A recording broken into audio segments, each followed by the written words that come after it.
Aemon then made himself physically scarce by going to the Wall, ensuring no one could use him as a political weapon against his brother's reign. Jon's exile to the Wall served the same function. The structural parallel is exact. A Targaryen with a strong claim to the throne steps aside, makes himself inaccessible, and lets a less expected person rule. Aemon did it to protect Aegon. Jon did it to protect whatever fragile peace remained after Daenerys had burned King's Landing to the ground, and both men ended up at the Wall. Both men found something at the frozen edge of the world that they could never have found in the South.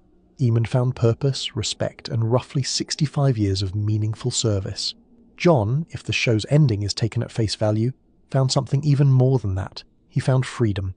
There is a line from Aemon that sits quietly in the books, never making it into the show. It comes near the end of his life when he is advising Samwell about Jon. He says, "Allow me to give my lord one last piece of counsel, the same counsel I once gave my brother when we parted for the last time. He was 33 when the Great Council chose him to mount the Iron Throne.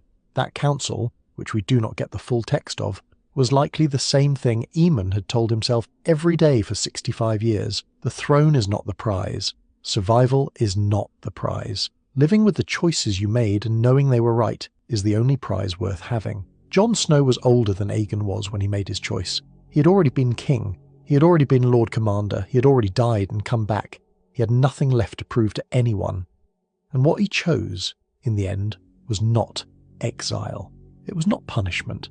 It was the life Aemon had always been pointing him toward.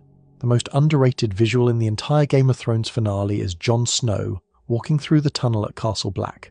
That tunnel is the exact same one Jon walked through in Season 1 when he first arrived. It was the same stone passage, the same darkness on one side and grey northern light on the other. The difference is that the first time Jon was going north because he had no other options.